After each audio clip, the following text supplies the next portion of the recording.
మాం ప్రపద్యతే, నువ్వు నన్నెలా అనుకుంటే నేను నిన్నెలా చూస్తాను. అంచేతనే చూడండి, మనం ఏదైనా ఉంగరాన్ని ఇస్తే ఇదిగో అనామిక 4వ వేలికి దొరుకుతుంటాం, లేదు అయా ఇది మంచిది కాబట్టి ఇదిగో 3వ వేలికి దొరుకుతుంటాం, ఇలా అనుకుంటాం. అతి ముఖ్యమైన సుదర్శనం అనేటటువంటి చక్రాన్ని భగవంతుడు ఈ కుడి చేతి మొదటి వేలికి పెట్టుకున్నాడా? ఏమిటి మొదటి వేలికి ఏదైనా మనం పెడతామా ఉంగరాన్ని? ఈ వేలు బెదిరింపుని చేసేది. ఒరే రావణాసురుడా, ఒరే నరకాసురుడా, ఇదిగో మీరు సరైనటువంటి తీరులో నడవడం లేదు కాబట్టి ఇదిగో ఈ వేలుకే పెట్టుకుని మిమ్మల్ని బెదిరిస్తున్నా, జాగ్రత్త.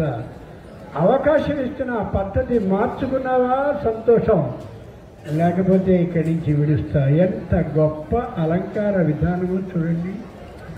అపరేణ కరేణ శంఖం, కుడి చేతి ఈ వేలుకి ఆయన సుదర్శన చక్రాన్ని పెట్టుకుంటే ఎడవ చేతికి శంఖాన్ని పెట్టుకున్నాడు. శబ్దగుణకమాకాశం, ఆకాశం రా. మనం ఎప్పుడైనా సరే శంఖంతో ఒక గట్టి అలా నాదాన్ని చేస్తే ఆకాశం వస్తుంది, దాంట్లోంచి అద్భుతమైన ధ్వని. ఆ ధ్వని నుండి పుట్టినవే ఇప్పుడు మహానుభావులు అని అందరూ కూడా ఇక్కడ పారాయణాన్ని చేస్తున్నటువంటి అమోఘమైన వేదనాదం.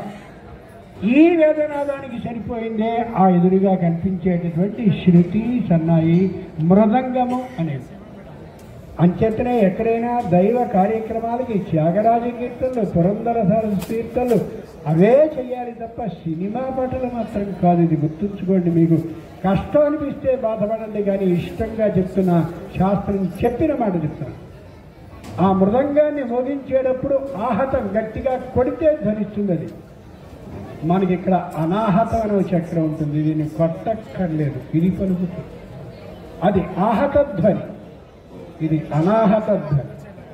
కనిపించేటటువంటి ఏ సన్నాయి అయితే ఉందో దానికి ఉండే చిల్లుల్లోంచి ఇలా మూస్తూ తెరుస్తూ నాదాన్ని పూరిస్తూ ఉంటే ధనుస్తుంది. ఆ సన్నాయి మరెవరో కాదు, మనమే. మనం కూడా ఇలాగే ఉంటాం.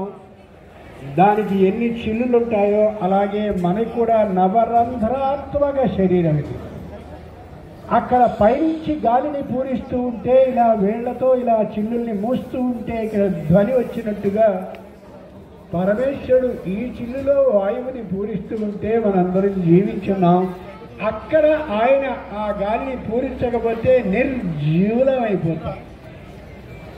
అంచేత అక్కడ ఏ ధ్వని వినిపిస్తుందో దాన్ని నాదము అంటారు.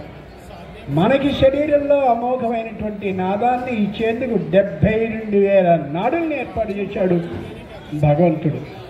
అంచేతనే సంగీత జ్ఞానం ఉన్నటువంటి ఎవరినైనా సరే మేళకర్త రాగాలు ఎన్ని అంటే 72 చెప్తారు. ఎంత గొప్ప మాట! అటువంటి ఏ శంఖం ఆకాశం నిండుగా నాదాన్ని నింపుతుందో, ఆ నాదం నుండే ఈ వేదనాదం అంతా వచ్చిందో, ఆ వేద నాదాన్ని మీ అందరికీ అందించిన వాడిని నేనే అని చెప్పి ఎడమ చేతిలో శంఖాన్ని ధరిస్తాడు స్వామి. ఏకేన చక్రం అపరేణ కరేణ శంఖం అన్యేన సింధు తనయాం అవలంబ్య తిష్టమి. ఆ ఎడమ చేతితో అమ్మవారిని తొడ మీద కూర్చుండబెట్టుకుని కనిపిస్తాడు లక్ష్మీ నరసింహస్వామి. ఆలోచించండి. భద్రాచలానికి వెళ్ళి కానీ మీరు ఒక్కసారి చూసినట్టయితే ఆ మహానుభావుడైనటువంటి రామచంద్రమూర్తి స్వయంగా ఈ తొడ మీద అమ్మవారిని కూర్చోబెట్టుకుని అలా కూర్చుంటాడు. మరి అయితే వరాన్ని ఇచ్చేటటువంటి చెయ్యి ఏదయ్యా? ఆశ్చర్యపడకు. నాకు వరాన్ని ఇచ్చింది అమ్మవారు, నేను వరాన్ని ఇచ్చేటటువంటి వాడిని. కావాలంటే నా తొడ మీద అమ్మవారు ఉండాలి. ఆలోచించాలి. వీళ్ళ పురాణాలని తిట్టే బుద్ధిహీనుడు ఎవరంటే ఆడవాళ్ళే ఎక్కువ. వీళ్ళ వల్లే నాశనం అయిపోతుంది హిందూ ధర్మం. ఆ దిక్కుమాలిన టీవీల్లో, సినిమాల్లో బుర్రలు పెట్టి మొత్తం అంతా పట్టించుకుని సంసారాలను నాశనం చేసుకుంటున్నారు. ఎక్కడికి వచ్చినా అదే. గుర్తుంచుకోండి. పరమేశ్వరుడు మాట చెప్తున్నాడు, నాకు వరాన్ని ఇచ్చింది అమ్మవారు, నేను చేత అమ్మవారిని కూర్చోబెట్టుకుని నేను వరాన్ని ఇస్తున్నాను. అమ్మవారి నీకు వరం ఇచ్చిందా? ఎప్పుడు? ఎక్కడ?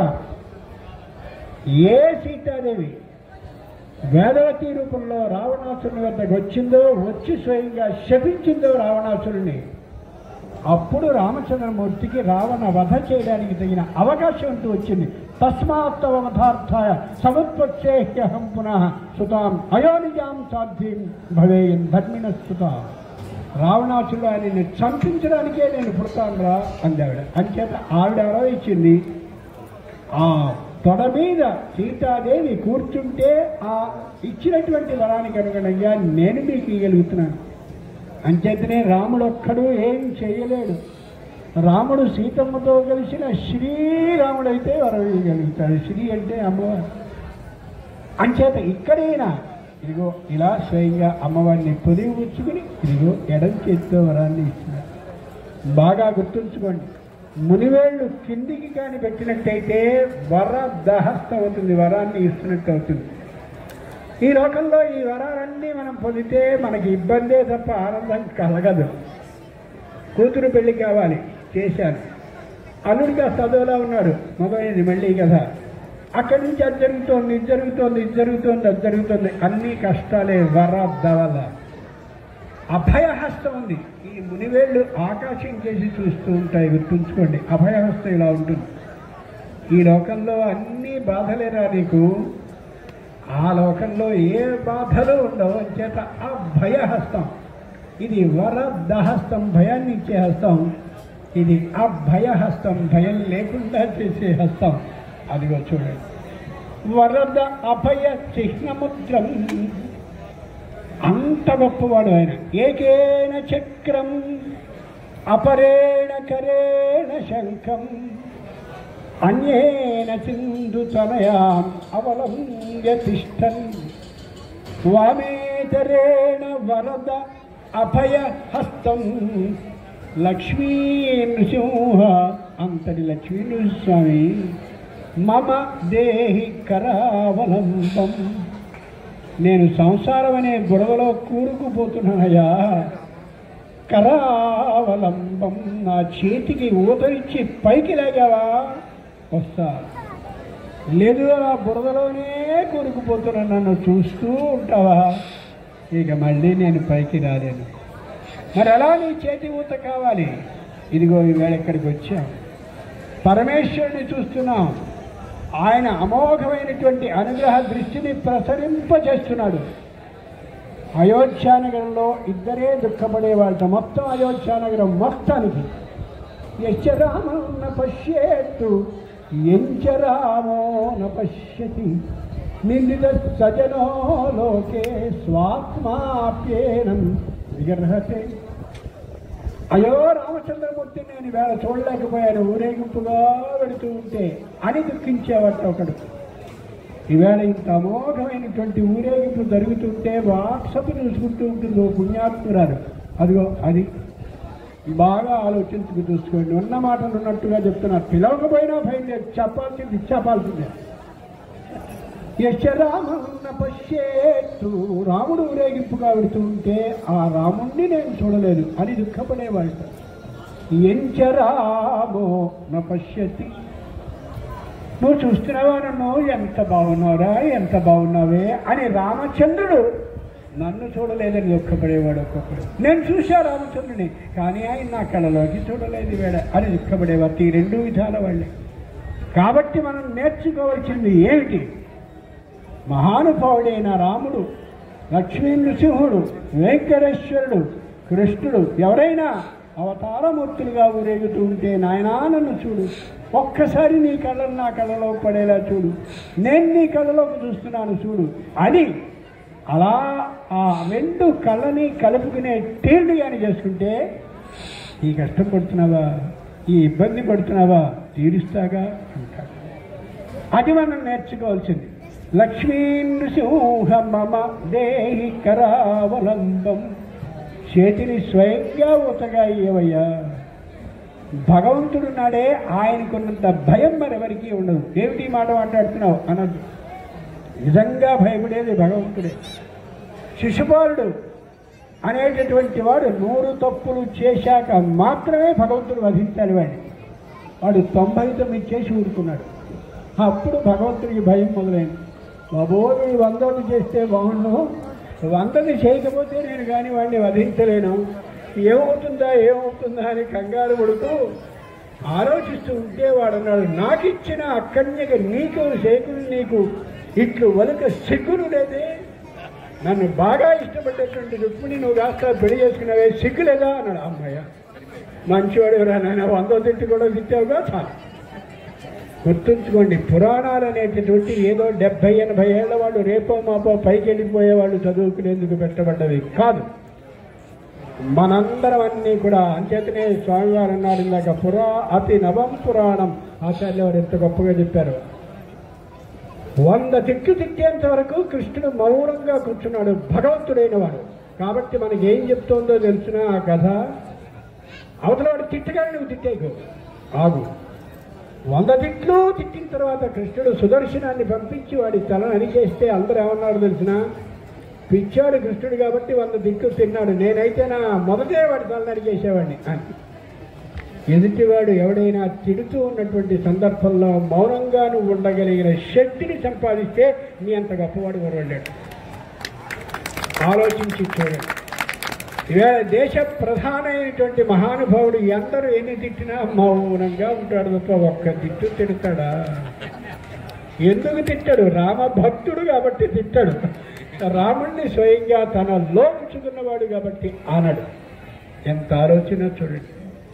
అంచేతనే ఇక్కడ మహానుభావుడైనటువంటి రామచంద్రమూర్తి ఈ విధంగా మనకి కనిపిస్తూ భార్యని ఎడమ తొడ మీద పెట్టుకుని, నువ్వు భార్యని జాగ్రత్తగా చూసుకోరా, చూసుకుంటే నీ భార్య నిన్ను జాగ్రత్తగా చూసుకుంటుంది అని. ఇది గమనించుకుని చూడాలి. చాలా మందికి ఈ విధం తెలియకపోవడం బట్టే, అవేవో న్యాయస్థానాలు మాకేదో చేస్తాయని వెళ్ళడం బట్టే మొత్తం కళ్యాణ కట్టలు అయిపోతున్నాయి కుటుంబాలన్నీ కూడా. ఆలోచించుకు చూసుకోండి.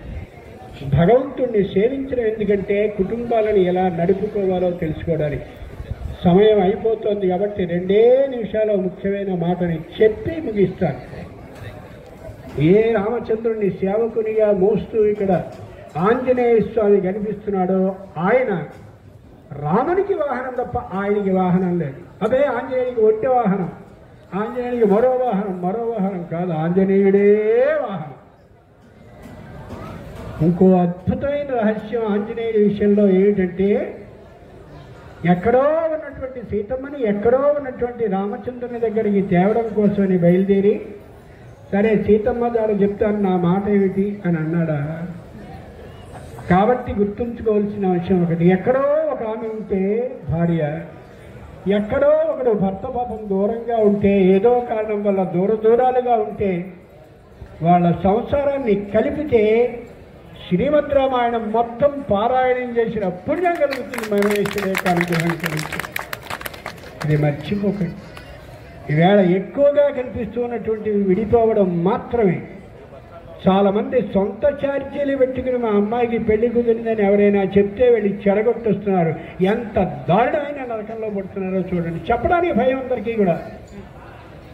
అంచేత రామచంద్రమూర్తి అలంకారంలో ఉన్నటువంటి లక్ష్మీ నృసింహస్వామి ద్వారా మనం నేర్చుకోవాల్సింది, ఎవరైనా భార్యాభర్తలు ఏ కారణంగా అయినా సరే దూరంగా కానీ ఉంటే వాళ్ళని కలపాలి. ఇలా నిస్వార్థంగా అది చేస్తే నీ కుటుంబంలో ఆ కష్టం రాకుండా ఉంటుందని ఎంత గొప్ప ఉపదేశాన్ని చేస్తున్నాడో గమనించి చూడండి. ఇలా చెప్తూ ఉంటే గంటలై మళ్ళీ బ్రహ్మోత్సవాల దాకా సాగుతుంది. కాబట్టి దేనికైనా ఒక ముగింపు ఉండాలి. కాబట్టి ఒక చిన్న కామా పెట్టి ఆచార్యుల గారి సమక్షంలో మీ అందరి దగ్గర వేద పండితులైనటువంటి మొత్తం శరీరం అంతా వేదమయమై కనిపిస్తున్నటువంటి మీ అందరి ముందు నమస్కారాలు చేస్తూ స్వస్తి. అద్భుతమా, పరమాద్భుతమా, అన్ని అవతారాలను ప్రస్తుతించినటువంటి వ్యాస భగవానుడు అన్ని అవతారాలు అద్భుతాలు అన్నాడు. ఒక నారసింహావతారం వరకు వచ్చే వరకు అత్యద్భుతము అని అన్నాడు. అద్భుతాలకే అద్భుతం అన్నాడు స్వామి. కారణాకారణ కర్తృత్వంలో ఏదైనా కావచ్చు, కొంచెం భార్యాభర్తల మధ్యలో అభిప్రాయ భేదం రావచ్చు. క్షణమాత్ర కాలమైనా, గడియకాలమైనా, జీవితకాలమైనా విడిపోవచ్చు. మళ్ళీ కలిస్తే వాళ్ళ పూర్వజన్మ అనుసరించి, కర్మను అనుసరించి వాళ్ళు కలుస్తారు, కలవరు, అది వారి కర్మను అనుసరించి ఉంటుంది. అయితే నారసింహస్వామి వారి యొక్క అన్యోన్య ప్రేమపూర్వక రాగ రంజితమైన సుఖ జీవనాన్ని కనుక మనం పరిశీలించినట్టయితే, ఎప్పుడైతే వామాంక విలసల్లక్ష్మి బంధవే లోకబంధవే సూరి భోగ్యాయ యాదాద్రి శ్రీ నృసింహాయ మంగళమని ఆళ్వాళ్ళు మంగళాశాసనం చేసినట్టుగా ఎప్పుడైతే కలిశారో అప్పుడే వామాంకం పైన కూర్చోబెట్టుకున్న స్వామి ఇప్పుడు కాదు, ఎప్పుడు కాదు, శాశ్వతంగా కూడా అభిప్రాయ భేదం లేకుండా వామాంకం పైనే ఉంటుంది. విడిపోవడం అనేదే ఉండదు. అలాంటి ఆదర్శ దంపతులు లక్ష్మీ నరసింహస్వామి వారు. అది మనకు అనుసరించి చూపించడం కోసం జగత్ కళ్యాణ కారకంగా స్వామి తన కళ్యాణాన్ని ఈరోజు స్వీకరిస్తున్నారు. కళ్యాణానికి మీ అందరికీ కూడా స్వాగతం చెప్తూ ఇప్పుడు స్వామివారికి నివేదన చేసుకొని మళ్ళీ ఆలయానికి ప్రవేశిద్దాం. స్వస్తి.